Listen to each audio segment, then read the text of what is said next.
There's no doubt that technology has come quite a long ways in recent times. The problem lies within the few that decide to use its modern-day benefits for much more nefarious purposes. Now let's see the equipment that makes mobile telephone service work. A number of transmitting and receiving stations connected to telephone lines are spaced at intervals along the highway. The antennas are placed preferably on high ground because the high frequency waves are limited in distance to the line of sight.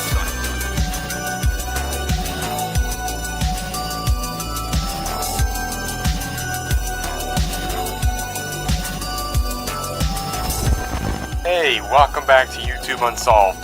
Today, we're covering Do Not Call This Number.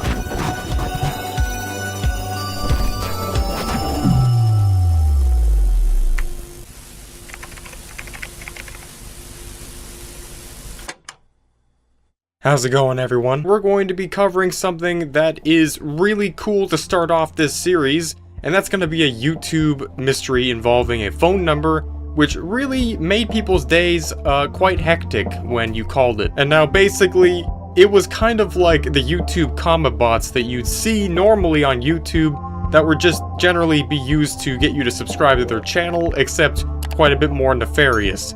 Because it would act as if it was your friend, the person typing the comment, and would try to coax you into calling the number that was written in the comment. So to get straight into it, we're gonna jump right into the details here and get straight into the story to give you guys a little bit of background information. August 7th, 2018, an AT&T store in Hanford, California was bombarded with numerous customers asking to have their phone number rerouted or disconnected, as they had been receiving an unprecedented amount of calls from not one single number. The number was seemingly different by the slightest bit each time, only one number being changed, making it so nobody affected by the calls could have blocked them entirely. One particular report went on to state that a local family's landline phone received over 930 individual missed calls in the period of 11 minutes. At this same time, multiple service outages were reported all throughout the Central Californian region, from Stockton down to Bakersfield, multiple of the same complaints being filed for a 24-hour period, all of which having one thing in common. When some of the people affected by the spew of unwanted calls were questioned on their phone activities prior to this happening, they all unanimously explained how they had called a number that a user on the website YouTube had personally commented on their channel. Even the original family of which had their landline phone nuked with calls, the youngest member of which admitted to calling a number he had been told to call on the internet by a friendly-looking poster. Each victim of this incident appeared to own or have connection with someone who owned their own YouTube channel, and the general area of target was the Central Valley in California. Although there was further investigation on this phenomenon that we are of course going to go into in this video, out of the total 1,012 reports given that day of the freakishly large amounts of unwanted calls, AT&T, the company of which users were primarily affected, never made a statement and entirely ignored the issue, as there are probably tens of thousands of more customer problems daily that they needed to attend to after all.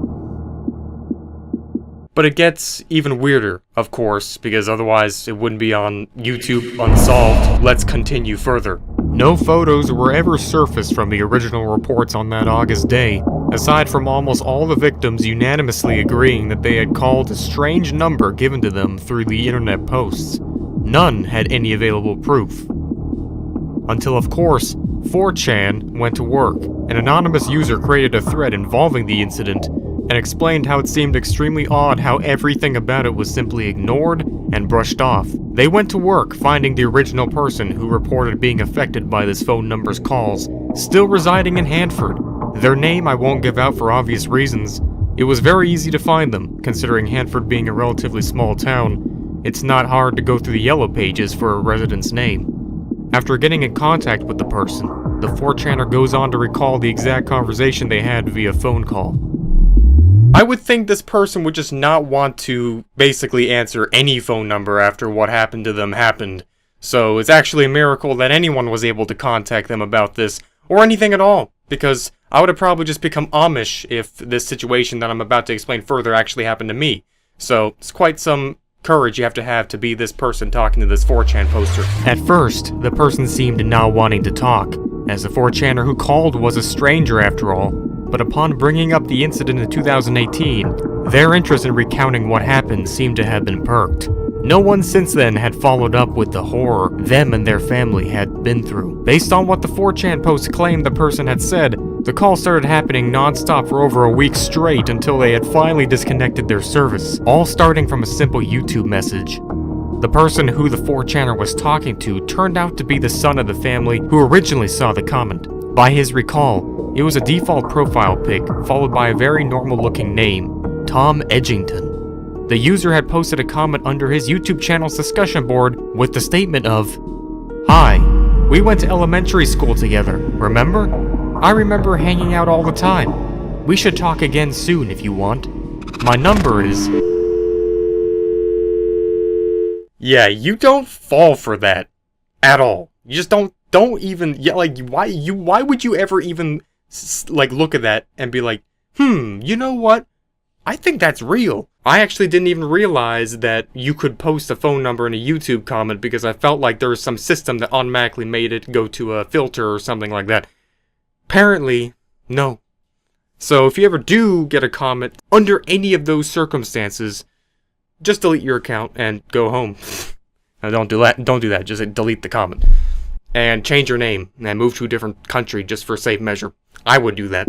They found it extremely odd that this random user had known their name just through their YouTube channel, as it wasn't public on there at all. He had the urge to call the number provided despite not remembering anyone by the account's name, being friends with them at any point in their life. But regardless, since the victim only used their account to comment and watch others' videos, the fact that someone had directly reached out made it feel like this could have been a real person that they actually did once know. Just out of curiosity, the person called the number. After just one ring, someone on the other end seemed to answer. It was at this point, once the 4chaner poster had discussed with the victim what happened after the number was called, it was revealed that the victim called the number again afterwards, this time recording it. The two exchanged email contact of which the victim sent the never heard before audio to, that the 4chaner then posted on this thread, which means, lucky for us, without me needing to explain it, you can listen to it yourself.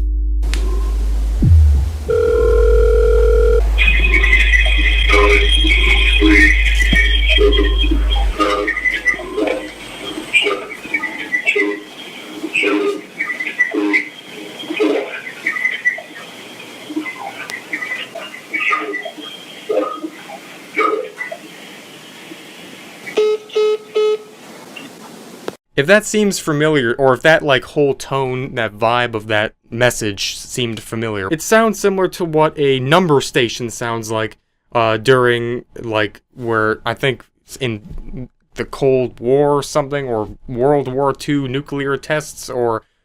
Look, all I know is it's from Fallout 76, so I mean, that's all that I know about, but that was obviously just the beginning. That was only if you answered it. That was the first thing you would hear upon calling this phone number. The worst was, of course, yet to come. Through the various means of finding what's known as an IMEI code connected to the number, as well as the area code 909, the 4chan user was able to reverse search the last known use location of the number to a very specific and rather remote coordinate in San Bernardino County. The closest available location, when placed on maps, is about right here. It should be noted that the 4chan user called the number using TextNow, which is a free virtual phone website, probably something you'd ordinarily use to verify a new Google account after you already used your own number 15 times.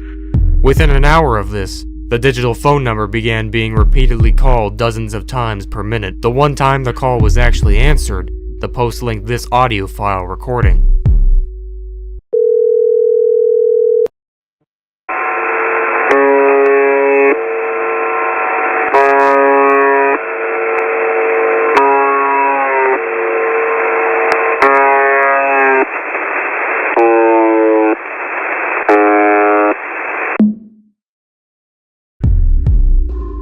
The TextNow account received over 500 incoming calls in a day after that, before it was temporarily restricted for using over the amount of data allowed for free accounts. Okay, so clearly this phone number is not fun. It's dangerous. So basically, in summary, up to this point, someone would target you personally already, somehow knowing your name, just through your social media profile, in this case YouTube, and then upon the instant of you taking the bait and calling the number, you would find yourself listening to a disturbing sequence of numbers that led to the coordinates that were now marked on the map, as I showed you. Then you would continue to be mass called by dozens and dozens of other numbers mercilessly until you either straight up threw out your phone or just canceled your entire phone service. But this leads us to the final part of this mystery. No one replied to this 4chan post directly, causing it to become archived over time, until a Redditor, ah yes, 4chan and Reddit, the two black holes of endless mysteries. Someone decided to pay the located place a visit. In real life. September 1st, 2019.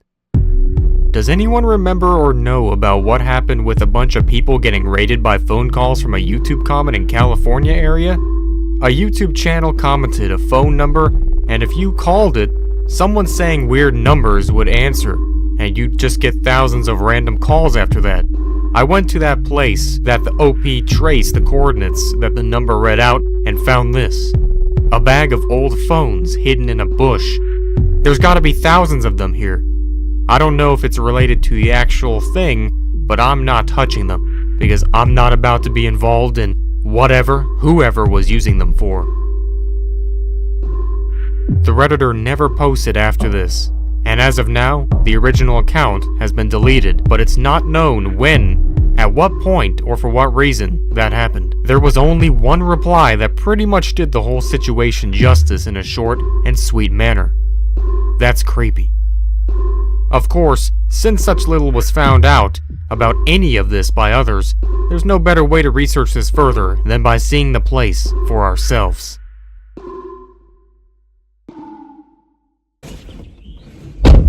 Alright, so here we go, off to the middle of nowhere, basically going to explore the exact location that was found where these anomalous phone calls were made. The Redditor that actually went here to find the bag of old phones that was in a bush never used Reddit again after that, and their account apparently just got deleted. So anything could have happened to them. They could have gotten abducted, they could have gotten kidnapped, or even worse. So yeah, can't wait to see what happens to me. Not really though.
We're here. This is the exact spot where apparently the phones were traced to, and where if you called the number and you looked up the numbers in order, turned out the coordinates basically ended up right here. So right in here, I guess, is where the bag of extremely old phones were found. There's no one around here. Like, even Area 51 was more poppin' than this place. Well, I would be lying if I said it didn't seem very eerie out here. Almost like, you know, you're just, it's kind of like a unmarked, restricted zone, if that makes any sense. They deleted their account for a reason, and it was only a year ago, so I'm not sure why, and why they never used Reddit after they posted their documentation of going to this area. Seems like this is Bigfoot territory. I'm just gonna see a Sasquatch walking right there. It's really creepy to know that an incident that was surrounding thousands of people having their phones tapped, which later on went to this whole place right here. It all happened right here.